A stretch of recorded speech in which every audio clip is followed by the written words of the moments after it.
सभी भक्तगणों को मेरा नमस्कार। आज हम लोग नरसिंह जयंती के बारे में शुभ मुहूर्त, पूजा विधि और इसके पौराणिक कथा को के बारे में जानेंगे। तो आइए इस वीडियो की शुरुआत करते हैं। नरसिंह भगवान श्री हरि के चौथे अवतार हैं और उनका जन्म ऋषि कश्यप और उनकी पत्नी दीति से हुआ था। बता दें, नरसिंह देव को आधे मनुष्य और आधे शेर के रूप में दर्शाया गया है, जो शक्ति और ज्ञान के संतुलन का प्रतीक हैं। ऐसी मान्यता है कि वह अपने भक्त प्रहलाद की रक्षा और बुरी ताकतों को नष्ट करने के लिए पृथ्वी पर प्रकट हुए थे। हिंदू पंचांग के अनुसार वैशाख माह के शुक्ल पक्ष की चतुर्दशी तिथि की शुरुआत 21 मई 2024 दिन मंगलवार शाम 5:39 पर होगी। वहीं इस तिथि का समापन अगले दिन 22 मई 2024 को शाम 6:47 पर होगी। उदया तिथि को देखते हुए इस साल नरसिंह जयंती 21 मई दिन मंगलवार को मनाई जाएगी। भगवान विष्णु ने समय समय पर विभिन्न अवतार लेकर धरती पर आकर धर्म और अपने भक्तों की रक्षा की है।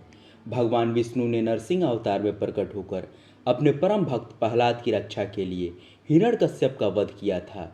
नरसिंह जयंती के दिन भगवान विष्णु के इसी अवतार की पूजा होती है। हर वर्ष वैशाख माह के शुक्ल पक्ष की चतुर्दशी तिथि को नरसिंह जयंती मनाई जाती है। मान्यता है कि इस दिन विधि विधान से भगवान विष्णु के नरसिंह अवतार की पूजा करने से जीवन के दुखों का नाश हो जाता है। आइए अब इसके व्रत कथा को हम लोग सुनते हैं। नरसिंह अवतार की कथा के अनुसार जब हिरण्याक्ष का वध हुआ तो उसका भाई हिरण्यकश्यप बहुत दुखी हुआ। वह भगवान का घोर विरोधी बन गया। उसने अजय बनने की भावना से कठोर तप किया। तप का फल उसे देवता, मनुष्य या पशु आदि से ना मरने के वरदान में के रूप में मिला। वरदान पाकर तो मानो वह अजय हो गया। हिरण्यकश्यप कशिपु का शासन बहुत कठोर था। देव दानव सभी उसके चरणों की वंदना में रहते थे। भगवान की पूजा करने वालों को वह कठोर दंड देता था और वह उन सभी से अपना पूजा करवाता था। उसके शासन से सब लोग और परलोक घबरा गए। कहीं कोई और सहारा ना पाकर वे भगवान की प्रार्थना करने लगे। देवताओं की स्तुति से प्रसन्न होकर भगवान नारायण ने हिरण्यकश्यप के वध का आश्वासन दिया। उधर दैत्यराज का अत्याचार दिनों दिन बढ़ता ही जा रहा था। यहाँ तक कि वह अपने ही पुत्र प्रहलाद को भगवान का नाम लेने के कारण तरह तरह का कष्ट देने लगा। प्रहलाद बचपन से ही खेल कूद छोड़कर भगवान के ध्यान में तन्मय हो जाया करता था। वह भगवान का परम भक्त था। वह समय समय पर असुर बालकों को धर्म का उपदेश भी देता रहता था। असुर बालकों को धर्म उपदेश की बात सुनकर हिरण्यकश्यप बहुत क्रोधित हुआ। उसने प्रहलाद को दरबार में बुलाया। प्रहलाद बड़ी नम्रता से दैत्यराज के सामने खड़ा हो गया। उसे देखकर दैत्यराज ने डांटते हुए कहा, मूर्ख, तू बड़ा उदंड हो गया है। तूने किसके बल पर मेरी आज्ञा के विरुद्ध काम किया है? इस पर प्रहलाद ने कहा, पिताजी, ब्रह्मा से लेकर तिनके तक सब छोटे बड़े चर अचर जीवों को भगवान ने ही अपने वश में कर रखा है।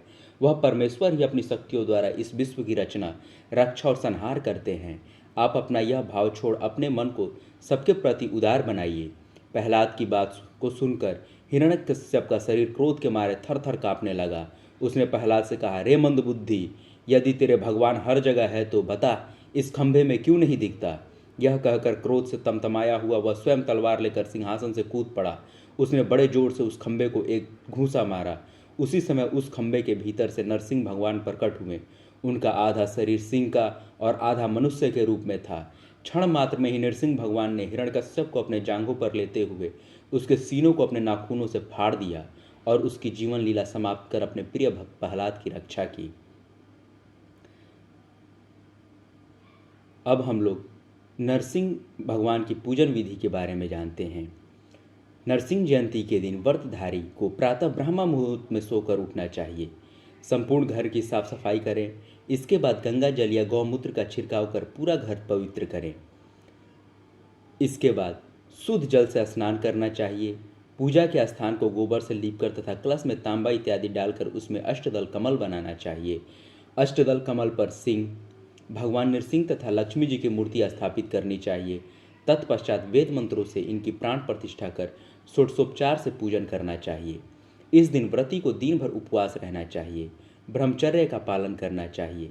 अपने सामर्थ्य के अनुसार भू, गौ, तिल, स्वर्ण तथा वस्त्र आदि का दान देना चाहिए। क्रोध, लोभ, मोह, झूठ, कुसंग तथा पापाचार का त्याग करना चाहिए। रात्रि में गायन वादन पुराण श्रवण या हरि संकीर्तन से जागरण करें। दूसरे दिन फिर पूजन कर ब्राह्मणों को भोजन कराएं। धन्यवाद। अगर आपको ये जानकारी अच्छी लगे तो इस वीडियो को लाइक और चैनल को सब्सक्राइब अवश्य करें। भगवान नरसिंह जैसे प्रहलाद की रक्षा की, वैसे ही हम भक्तों की रक्षा करते रहें। हरि विष्णु। धन्यवाद।